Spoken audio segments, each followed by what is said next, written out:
Hello and welcome to all of our recruiting blog community members, and thank you for joining today's presentation entitled Hiring Manager, Friend or Foe. My name is Daniel Fogel. I'm Vice President of Content and Community at Recruiting Daily. But it's my great honor to be able to introduce you to today's moderator, Mr. Matt Charney, and I'm going to go ahead and turn it over to him at this time. Matt, thanks for being here. Hey, thank you for it. It is part of my job, actually, so I did not have a choice. Hey, everyone, my name is Matt Charney. I am the executive editor for Recruiting Daily, better known as recruitingblogs.com, and I'd like to welcome everyone to today's webinar with Bill. Thank you so much for having us and taking a moment out of your time to spend with us today. So just to let you know, if you are on the Twitters and want to have any questions, you can also feel free to direct them using the hashtag TTIRocks. Also, feel free to share any specious statistics, observations, or simply to troll using that TTIRocks hashtag. Hopefully, we'll get that hopping here in a second. So I would also like to take this minute to just thank the sponsor of today's webinar, Take the Interview, for making this possible. If you haven't checked them out, it's a really cool technology, actually. It's a comprehensive digital interviewing management platform. You know, there will be a link to their product that will be sent to you in the follow-up email today.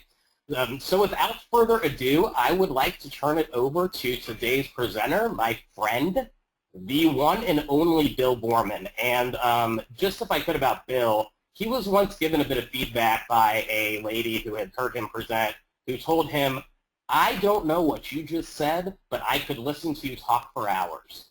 I feel the same way. And so without further ado, I'd like to turn it to Bill. Bill, welcome and thank you for joining us. Thanks for that introduction, Matt, and thanks Recruiting Blogs and TTI for having me. I'm the founder of True Events, which is True the Recruiting Unconference. We have about 65 events a year in about 60 different countries around the globe, so I'm mostly found on the plane. I've worked about 35 years now in and around recruiting, so really, I'm a recovering recruiter and taking it day by day.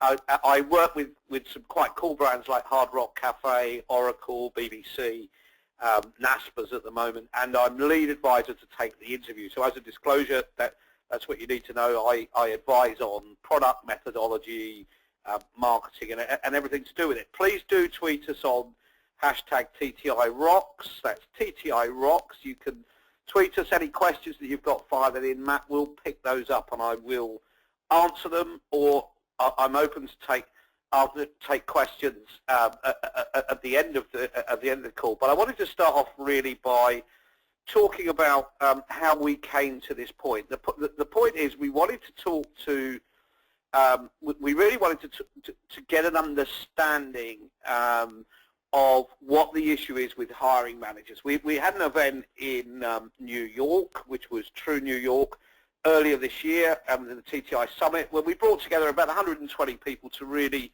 just get an understanding of what the big issues were. And continuously, as I get, doesn't really matter where I go in the globe, from India to Uzbekistan to London, generally, depending who the stakeholders are I'm talking to, I was hearing the same kind of complaints. So we wanted to go out and talk to 99 people and gather that information together to say, okay, what is the issue between hiring managers, between recruiters, and between candidates? What are the issues?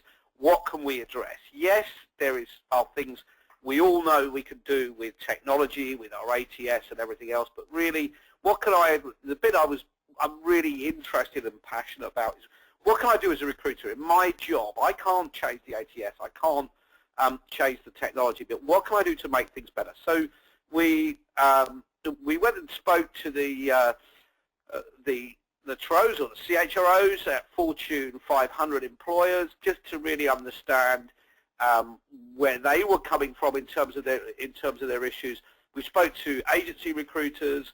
We spoke to some transitioning workers. In layman's terms, that means somebody looking for a job. So we spoke to the candidates in the marketplace to understand what their views were and what their issues were with the hiring process, and where or if they thought it was broken. We came back with one consistent saying, no matter whether we spoke to recruiters, whether we spoke to candidates or job seekers, or whether we spoke to whoever we spoke to in the chain, we were getting the same answer pretty much at every stage, which is feedback is slow or non-existent. If we went out and talked to recruiters, they'd say, look, this is the problem. I'm doing my sourcing. I'm doing my job. I've got a requirement. I'm coming up with a resume. I'm sending it out to the hiring manager. I'm not hearing back from the hiring managers. We went and spoke to the candidates and job seekers. They all came back and said, yeah, what we would term the black hole. They came back and said, look, we're just hearing nothing back, whether we're interviewing or sending our resume. Unless there's something really positive happening, we're hearing nothing back. We don't know what the next stage is. We went to the recruiters with that, and the recruiters were saying, yeah, we'd love to give feedback. We'd love to give feedback into the candidates. We're just not hearing back from the hiring managers. We have nothing to say. We don't know whether it's a no or a yes. We're waiting weeks. Hiring managers are coming back to us and jumping up and down, wondering why a candidate isn't available in 5 weeks' time. We're taking too long to make offers. We're losing people. We feel like we're going nowhere.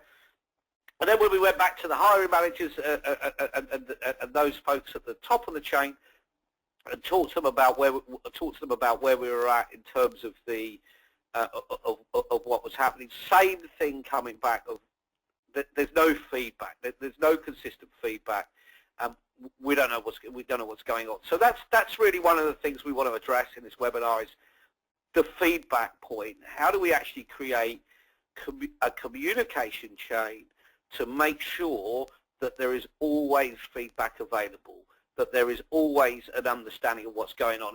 When you get a chance to take a look at TTI, this what I think are some of the best features that I got excited about were really simple, was the opportunity to leave and share notes at every stage of the interview process, whether that was video or live.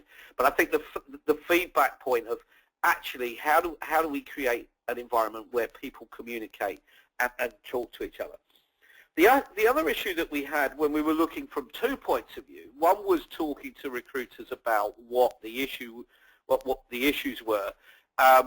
We went out and what a message that was coming up over loud and clear, that the search requirements were poorly defined, was primarily recruiters being asked to ask on old or no job specification, to work through telepathy.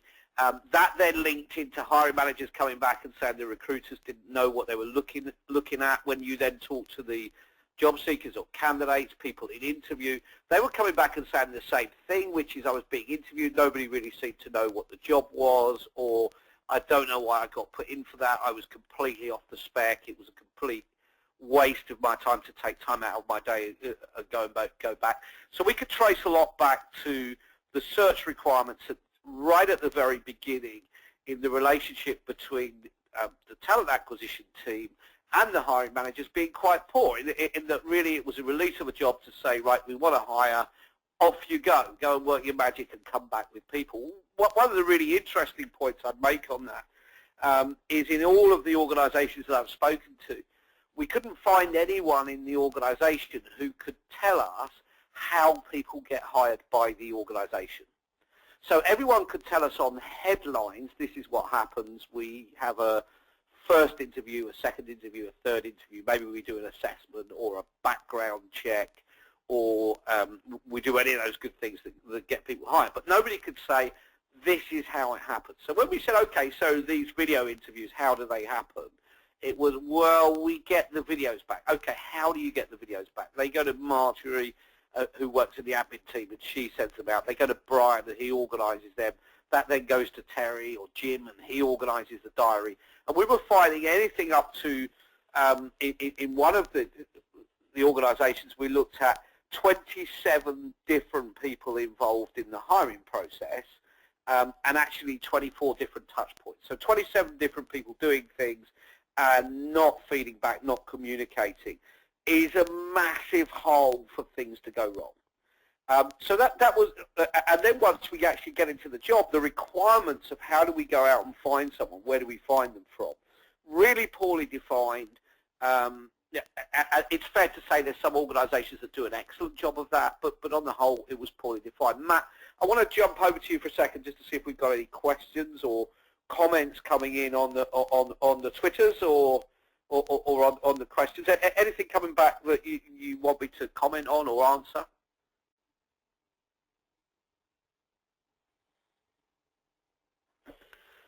I think maybe I'm not hearing back from Matt, so he may be on mute. I'll be glad to answer any questions they come in. Just fire them in on either Twitter or anywhere else, and I'll be glad to jump in and answer any questions you might have. Okay, so if we jump on from the search requirements, let's have a look at it and consider where the frustrations of the recruiters are. This is one of the big things that came out of the research where we had a close look at it. So we were looking at the metrics that were being used to actually monitor recruiters. How were you being judged? If you're a recruiter presenting candidates, if you're a recruiter doing your job, how are you being judged when you're actually presenting people and when you're trying to get things done? So one of the things that came back quite clearly from this was recruiters and talent acquisition teams being judged on things like quality of hire, time to hire, cost of hire. Generally, these were the metrics that were being used, and yet when we were looking at it and saying, okay, let's have a look at what's in your control. What can you control as a recruiter working in a talent acquisition team? What can you control and what can you report?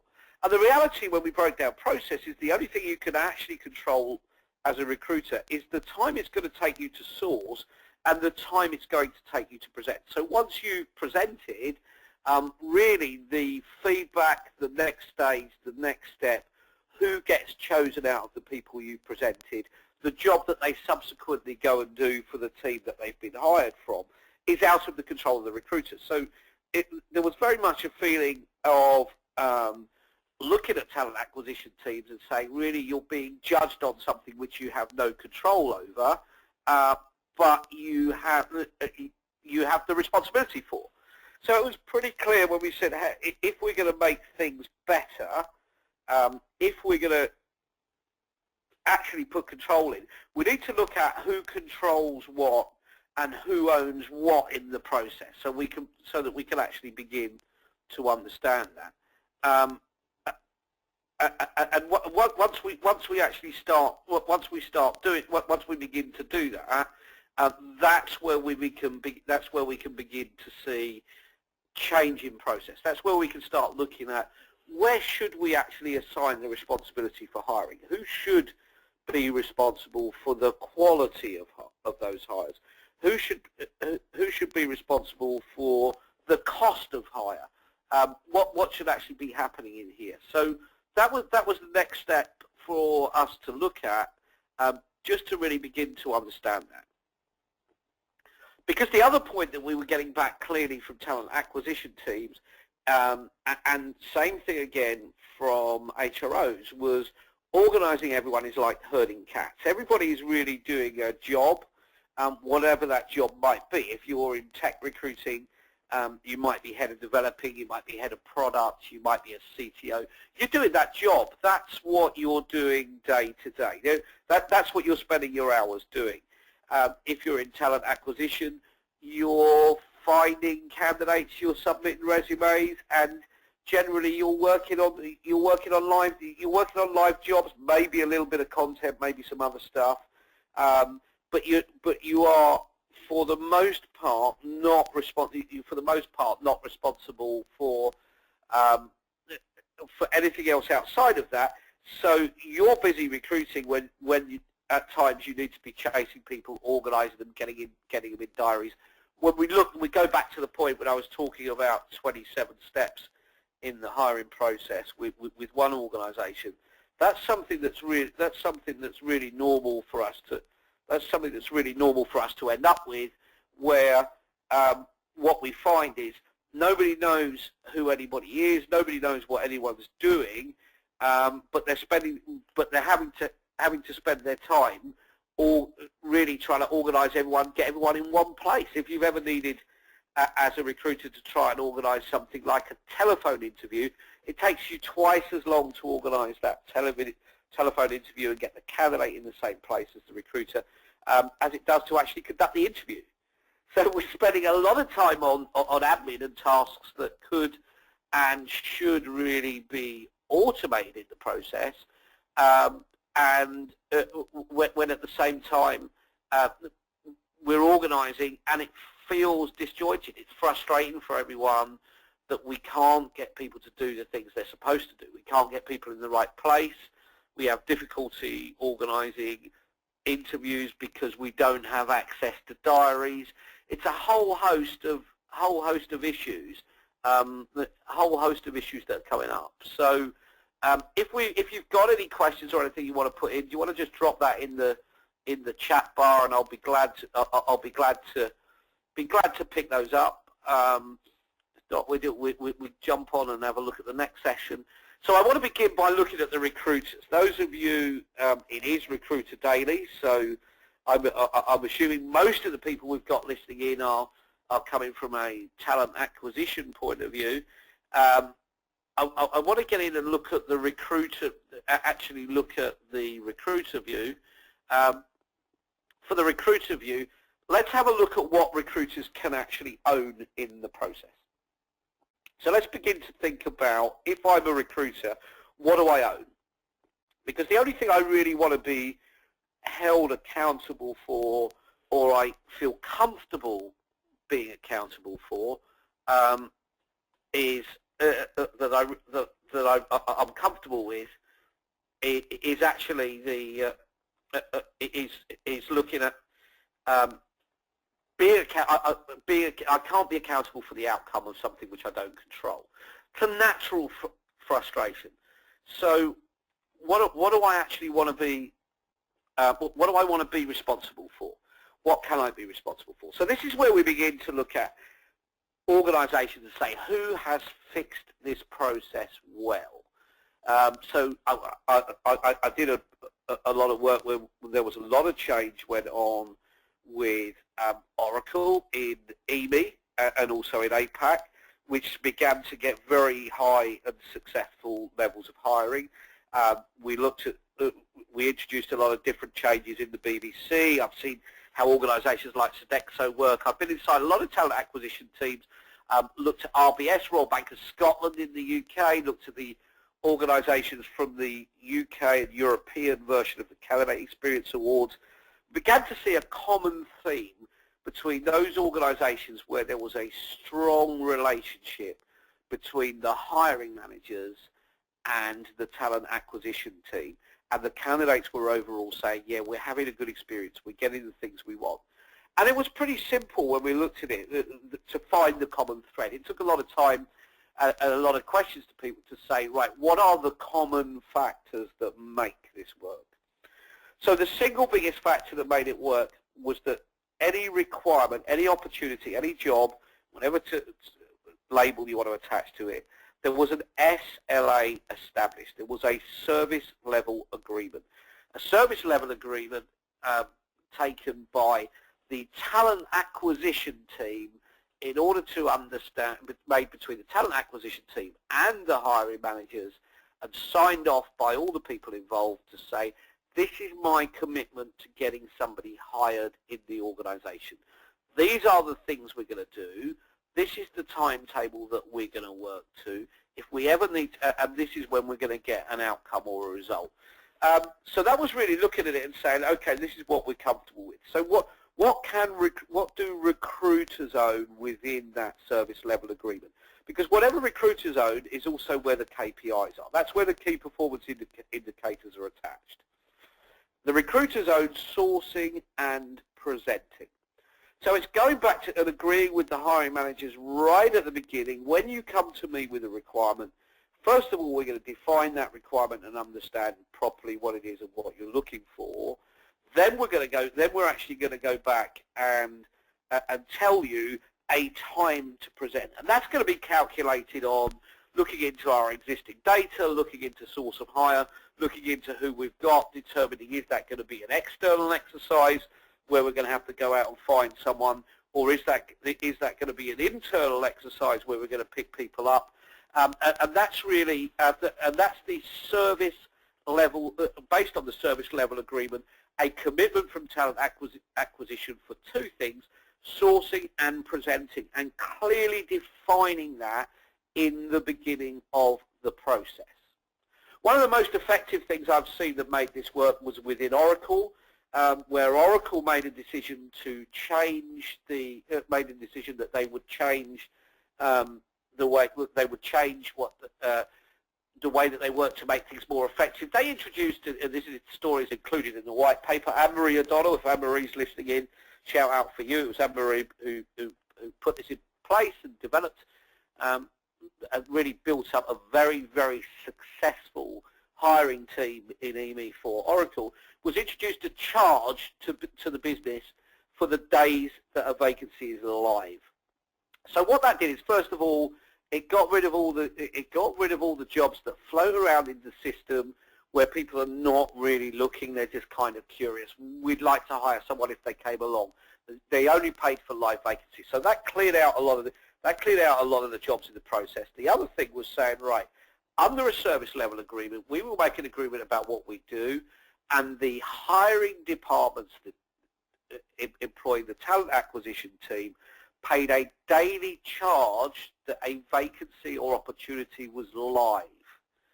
This is pretty critical, because by charging for days that are live, suddenly you don't have a problem getting feedback from hiring managers, getting interview times scheduled, getting opportunities closed.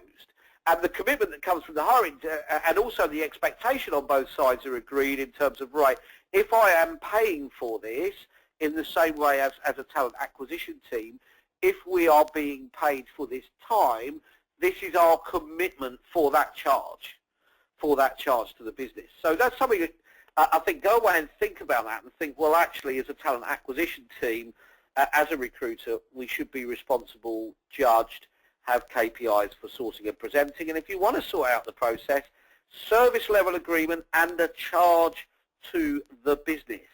That, for once money is involved and costs are involved, even though it's not real money, it's money being moved around in the organization, that focuses people on the job in hand. The big frustration we have within talent acquisition as recruiters is everybody does recruiting or views recruiting as a secondary job. I'll finish my job as a developer and then I'll interview someone. I'll see one on Tuesday. I might see one on Thursday. I can do some telephone interviews on this day. No, actually, I can't. Something more important's come up. Guess what? When you're charging people for that, when you're attaching a cost to it, focuses the mind, focuses the activity, and holds the right people accountable for making it work. Because what else we're looking at which parts of the recruiters own, the recruiters should own the quality of the candidates presented. So the quality that goes on between the long list and the short list, included in your service level agreement. This is the standard that we're going to work to. If you're going to be paying us for this service as a business line, and this is the service, this is the level that we're going to work to. And that can be anything from ratios for presentations to interviews, time scales, long list to short list. What ratios are we going to work at? What are we going to work on presentation to fill rate, so that we're not just trying to fill in interview slots, but we're working to an actual agreement that everyone's happy with and everybody knows what their commitment needs to be. So long list to short list is another area to look at.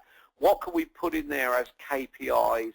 What do we need to do to make that work? Does it mean that what we need to do is say we get a long list, we schedule a meeting in which we present that long list in order for it to become a short list so we can understand the requirement properly?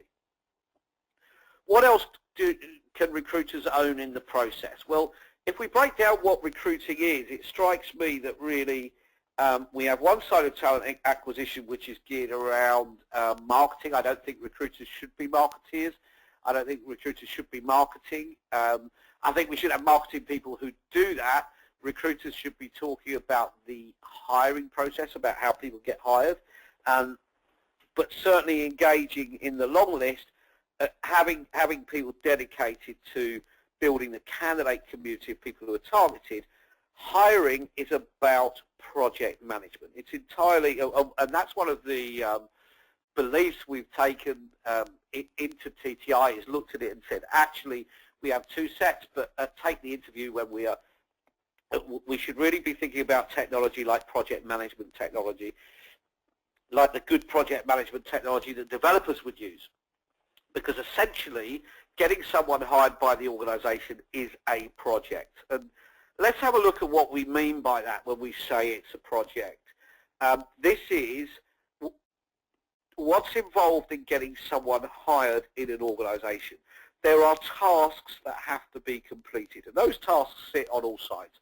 So there are recruiter tasks. We need to source people.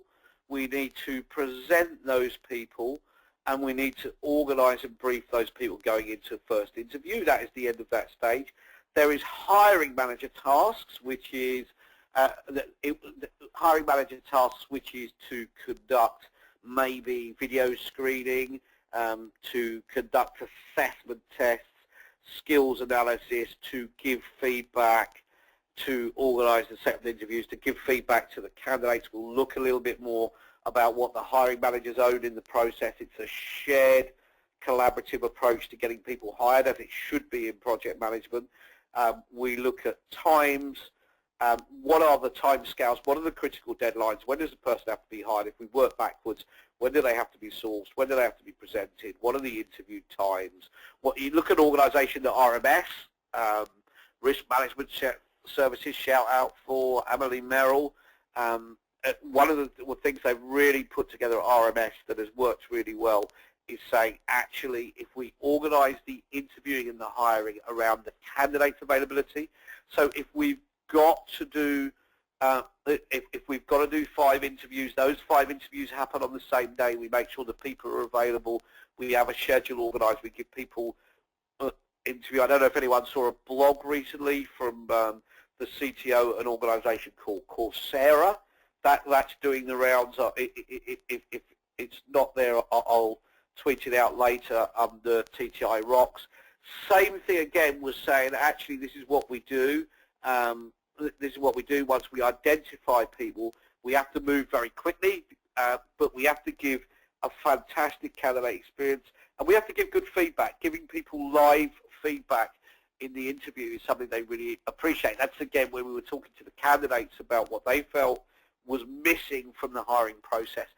Feedback, feedback, feedback, and honesty were the key things. A bit of honesty and useful feedback to actually say, you know what, here's something that I could do.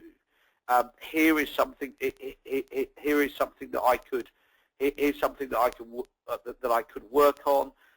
Here's something that I can go away and think about. This is the reason why I wasn't considered right for this job.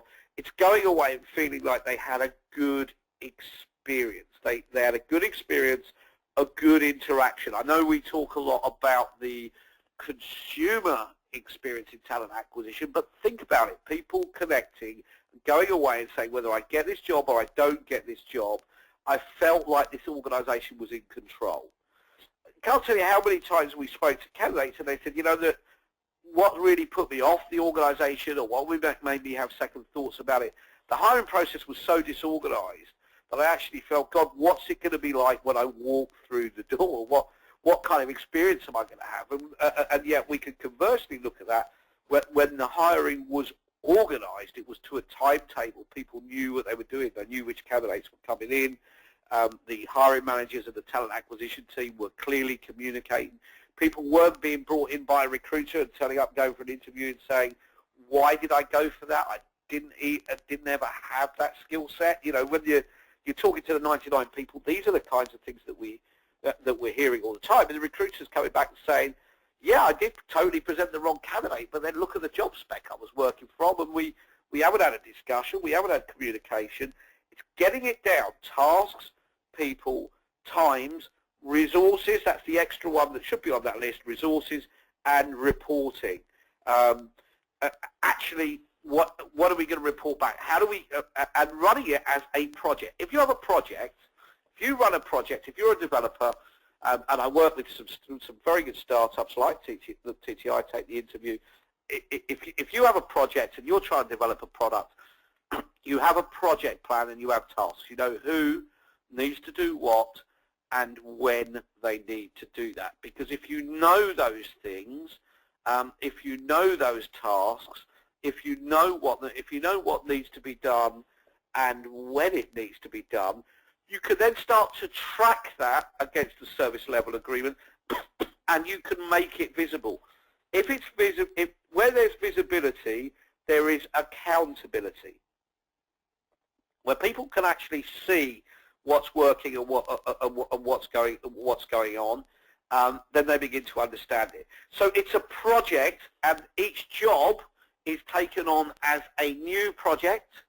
The job description is created as, and it's really the talent acquisition team going back and saying, yeah, this is what we can do to source. What can you do to help us? Where can we get referrals? What can you do to create that job as content? How can you create content that's going to help me to go out and sell and get you the right people? Because we're on the same side. We want the same things. Half the time, you know, it feels like a civil war in an organisation because everyone's covering their back. KYA management style of, yeah, get the service level agreement in, get the project the project plan in place, create visibility so everyone can see what they're supposed to be doing when, and then you can actually begin to pick up when tasks get done and when they don't. So I think we've got Matt on. Matt, do we have any questions coming in from the Twitter or from the chat box? Yes. So let's start off with this. So who is measured or held responsible for non-requisition related activities like employer branding or network building between the two? And does the hiring manager have any accountability in those processes? The reality is, I think this is part of what we look at. Who is responsible for marketing? Now, I think it depends on the size and structure of your talent acquisition team. But the reality is, I think most of the time, the last person who should be having responsibility or conducting employer branding is the recruiters within the talent acquisition team. I think you can have a specialist in it. I think you can have a team who do it. That doesn't have to be people with the knowledge. I think what you end up with is two things. Number one is candidates don't want to talk to recruiters about the future. What candidates want to talk to recruiters about is the now. What hiring managers want to talk to recruiters about is the now. Applicants and candidates is two different things. We've had this conversation quite a lot.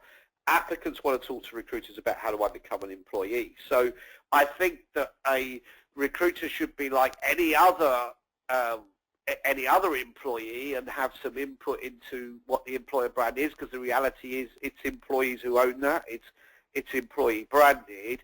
And if you've got people whose responsibility is that, give them some accountability if you're expecting that, but actually focus on the tasks that you're asking people to do and make sure they have enough time to do it. Because I can remember going and speaking to the recruiters at Oracle where, if I give you an idea about the way Oracle is run, the recruiters don't have any direct responsibility for branding. They might contribute to that because it helps with the job role. It's much more about going back and saying, okay, what do I need? I actually need from a hiring manager content. I need every job description to be content, and it's having a plan to do that. So that means that we got a picture of the job, or we got a video of the job, or we got a story of the job. Have we sorted out the referrals? Do we understand what it is? Are you giving us something to work with? And that should really lie in the service level agreement with the hiring managers. Now, the bit that the recruiters own, which overrides this in terms of content and employer branding, the recruiter owns the project. They own the process, not the outcome. So they own the process of making sure everybody knows what they're supposed to be doing at what time, and that everybody is actually doing that. So the recruiters own the process of the project. This is a big shout out for Ken Ward in the UK. If anyone knows Ken Ward, Ken is an independent recruiter that works with startups. We've had this discussion many times, and it's been arguments, and I haven't always agreed with him about who owns what, but I think he's 100% right when we come back and have the discussion, say recruiters own the process, recruiters own the project of how you get people hired. Everybody else, and hiring managers actually own the outcome, which means they need to be contributing to that.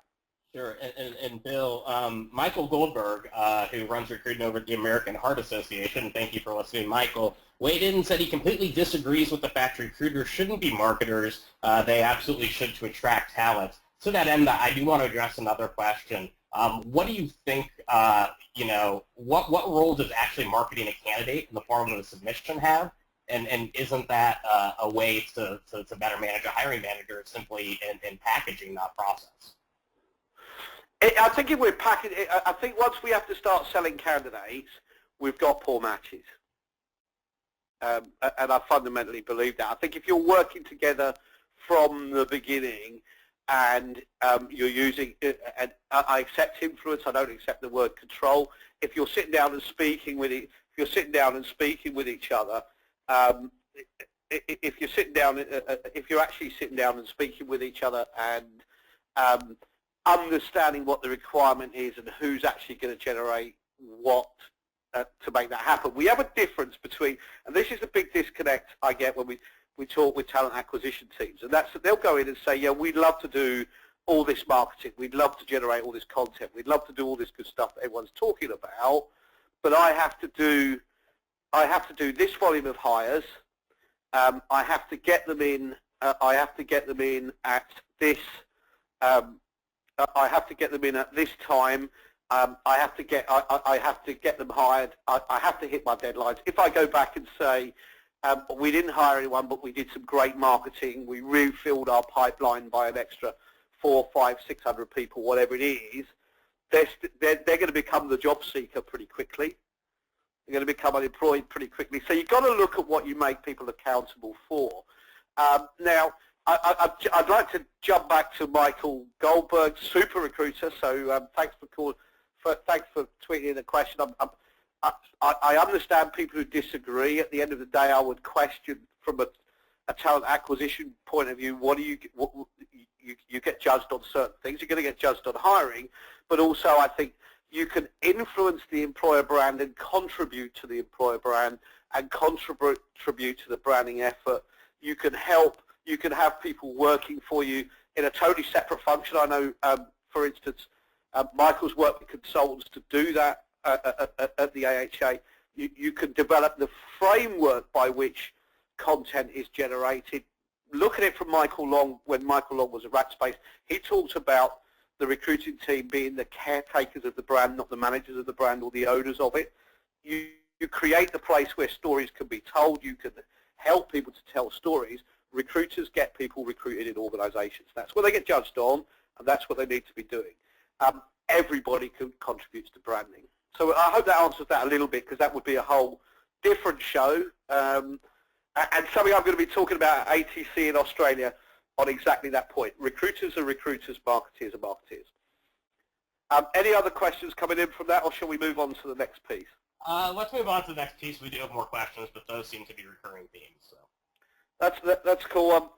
And thanks everyone who asked it. So I'd go back to the point of project-based hiring. This is what you need to be thinking about. If you want to get control of the hiring process, think of it as a project. Tasks, deadlines, time, resources, project plan in the beginning, and end line in terms of a date when you want to get things completed.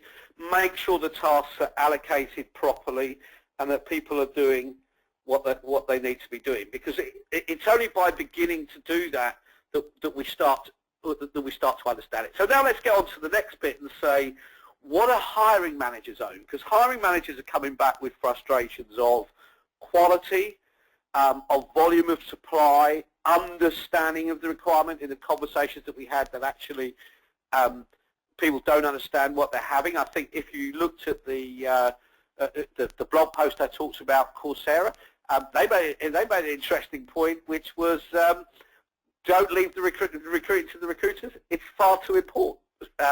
Now, I wouldn't go as extreme as that. I'd actually say if it's important, if the people you're going to hire is critical, what are you contributing to that, and what should you own? Now, when we start looking at what you should be targeted on and how you should be working, hiring managers should own the outcome of the project. So think about it. Recruiters, talent acquisition, owning process and input, not doing things that they don't need to do, very, very focused and on what their outcome is, which is long list, short list, present. Hiring managers own and are accountable for the outcome of the hiring. They do the final stages, they do the assessment, they make the choices. Therefore, the quality of hire, the cost of that hire, the time to hire, all of those kind of accountabilities, the outcome and success should lie with the hiring manager. Once you start moving some accountability, Great Weinberg, I quote in the Great Weinberg from Gilead Sciences, we've included in the white paper that's available to take the interview white paper, which outlines a lot of what we're talking about today. Grant went out and said, actually, as recruiters, we're not responsible for hiring, we're responsible for presenting. You as hiring managers are responsible for the outcome of hiring, and you're responsible for those people. You choose who they are, you decide who fits. We present you with people with the right skills and experience and culture fit. We present you with a small number of candidates, you choose which one you want. So the outcome should lie with the hiring manager, along with responsibility and accountability for the candidate experience. How do you make accountability work? How do you make candidate experience work in all the conversations that we have? Go and have a look at the organizations who do this really well, the people we would hold up as good examples, who we give distinctions from the Candidate Experience Awards. Hiring managers own candidate experience. Hiring managers have responsibility for feedback, and wherever possible, that's given in the interview. Hiring managers have responsibility for the feedback that's received from the candidate at every stage. They have accountability in it, and they have KPIs. I mean, if you look at someone like RMS, hiring as a hiring manager is seen as a core competency as a manager. If you're not able to meet the standard at hiring or get the right feedback, you can't be a manager in the organization. It doesn't matter how good you are at board ledger or sales or accounts or whatever function you're managing. And the KPIs are set around that. KPIs for outcomes, KPIs for experience, KPIs for feedback. That's what hiring managers own. What are the KPIs we agree? The time to present. What do we agree with our recruiters? How do we actually contribute to this? They also own the budget, because the hiring budget is going to come from them. So they own the budget. And they should have, hiring managers need flexibility in that budget to be able to increase spend in certain areas, decrease spend in others, because ultimately their budget should be towards the talent acquisition team, who become suppliers, and hiring managers become customers. So you begin to build back to that consumer relationship. The other area that the hiring managers should own, which changes the whole thing in terms of candidate interviews, everything else, is feedback. If the hiring managers own feedback, you get better interviews, you get better feedback, you get everyone focused on something which is much more constructive and greatly increases the candidate experience. So think about it. If hiring managers own the candidate experience and are being judged on that, you begin to have a great candidate experience, and they begin to be more demanding of how things are done. People working to KPIs. What do we want? We want deadlines, we want feedback, we want a bit of honesty in it. Because I'm just going to give you the candidate's view, and what are the candidates own? Because we included the candidates in this discussion to say, right, what do you want from this? Because they don't understand the ins and outs of an organization. They don't understand the reason a recruiter can't give them feedback on their submission is that the recruiters hunted them down, found them on LinkedIn, hounded them with emails. They've gone back and said, yeah, I'm interested, submitted, never heard back. They don't know that. So what does the candidate own in the process? The candidate owns submission in terms of submission of the things they need to do at the times they need to do them, to the deadline. So this back again is having The service level agreement is equally with the candidate. Because it's transmitted, made very visible. If you want to work in this organisation, these are the things that you need to do. And if everyone completes what they're supposed to do to the timetable, including the candidates, it's not like herding cats. And the candidates, very often, when you're talking to them, particularly those who have come into the process not really looking. I won't use the term passive because I don't believe in that. We won't go into that conversation because if you're a passive candidate, you wouldn't be coming in for an interview, that's for sure. But we need another whole webinar for that. Maybe that will be something we talk about in the next white paper we produce. But a timetable for submission. When are you going to do things? And very clear, the candidates own their own tasks and their own feedback. They need a mechanism for giving the feedback for what they need to do, and they own the relationship. And why I say they own the relationship with the organisation is at the end of the day, it's actually down to the candidate to make a decision about what they want that relationship to be. Do they want to be a candidate? Do they want to be an applicant? Is it an organisation that they want to work with?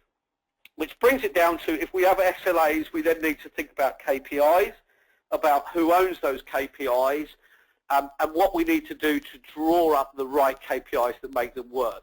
So let's look at the commitments that actually everyone needs to make it work between the talent acquisition team, between the hiring manager, and then ultimately with the candidate when they come into the loop. It's a set of commitments. It's a set of commitments to say, this is a brief time. This is how we do a job. This is how we work on a job. Part of the commitment is to spend time understanding the requirement from the beginning, to pull it apart, and to have the requirement produced by people who do the job. And then to agree the project plan. Before we touch anything as a talent acquisition team, this is what we do.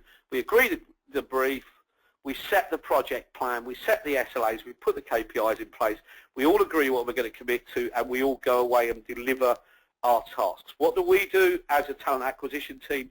We agree the time to source that we need to source and the time to present, and then mutually we agree feedback deadlines. These are feedback deadlines to the candidates. This is our feedback deadline on any resume that we receive. This is feedback deadline on any interview that we receive. This is who's going to do them. This is who's going to own this task, because when the tasks are owned in the project, they get done.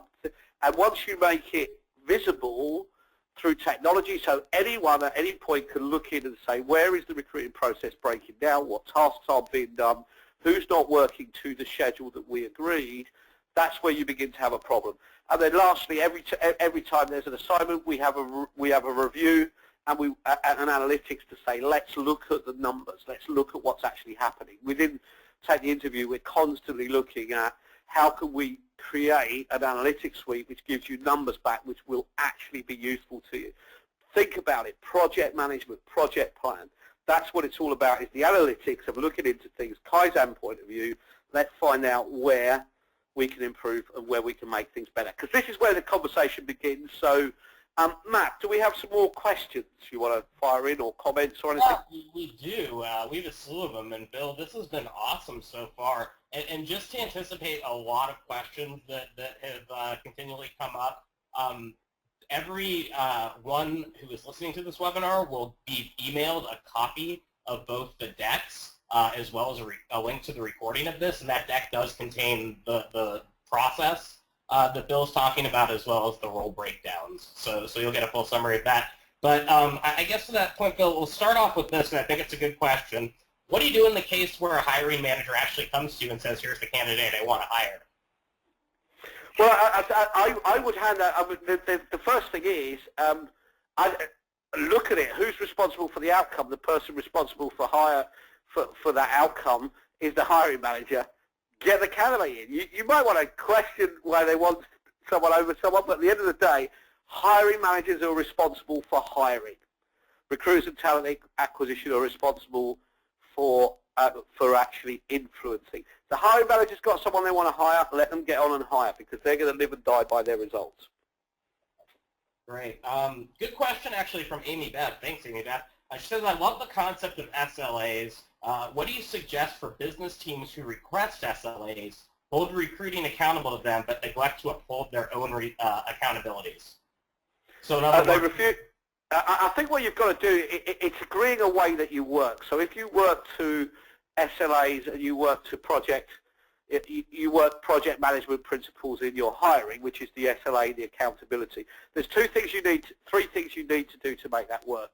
First of all, that's got to be a high-level decision that, yeah, okay, this is where the accountability lies. And I think that's where we get a lot of frustration, is the accountability is not really defined. So you agree accountability, you agree an SLA, sign a document. That's what I used to do, you know, running agencies. That's what I always did. I went out to a company, they told me what they wanted to work to. I asked them what KPIs, what performance indicators they wanted us to work to. And I saw the SLA always as a two-way document. It's not a stick to beat people with. It's a project plan to say, how are we going to do this? And when we know how we're going to do this, we all sign up for that. We all agree this is what goes on. But we understand from the beginning, and it needs to be a C-suite decision, this is where accountability lies. But the other thing is actually tracking the invisible things in recruiting. The invisible things in recruiting are the days that when people give you feedback and how they do that. If you tie your CRM and your ATS, any technology you've got, into driving your reporting through that, making the project plan visible so you can get a yellow flag when something's on deadline, a red flag when you're over deadline, as you would with simple project management technology, that's where you get accountability, because nobody can say they didn't know, and people take accountability in the beginning. And if people, you know, you have to be very strong. At Oracle, somebody doesn't want to work the way the recruiting team wants to work, the recruiting team don't work with them. So there have been a couple iterations on this question, Bill, but you know, I think that it kind of comes down to hiring managers have often had really bad experiences with recruiters, because there are frankly a lot of bad recruiters out there. How do you kind of go about, you know, proving your difference to a first-time hiring manager that you haven't worked with before? Well, I think that's probably an agency question, which is slightly different. I think at the end of the day, if you have SLAs and if you work and you report your metrics and you make your metrics visible, you make your process visible, what you're doing is you're not trying to prove you're different, you're trying to prove this is the way we work. And what do you want to work to? And you make sure that SLA and that agreement is two ways. So I think when you haven't worked with a hiring manager before, if you've got an established way of working within the organization, that makes it a lot easier. Because what you're saying is this is what my commitments are. And very often when you go and look and say, what was that bad experience?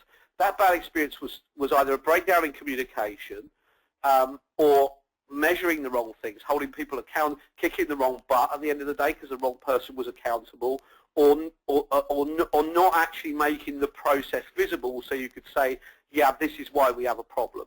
The only other problem that you get in organisations is, you know, when you come there, it comes down to simple dishonesty or stupidity, which you might get occasionally from recruiters or hiring managers. Quite often that's because people are desperate to make the hires rather than understand the logic of the hires. So I think it really is that continuous work, but make your whole process visible, not just the outcome. Don't just talk about the people who got hired. Make the whole process of everything you've done to contribute visible so people can look in at any time and talk about how did we do that different. I think the other thing is, once you start working on it, a big thing is actually a big turnaround is when you want to and the organisations who've adopted this since Oracle, it's worked every time. When the hiring manager is paying for the service, they're focused on the task. They get it done. They get things done to schedule, and they want to work with you. They want to get you doing it right. When they're not paying for it and they're looking on recruiters, that's where you have a breakdown of relationships. So I hope that answered that a little bit anyway. Anything else from that, Matt? No, and you know, I was actually about to, that was perfect conclusion because we're running up against the hour.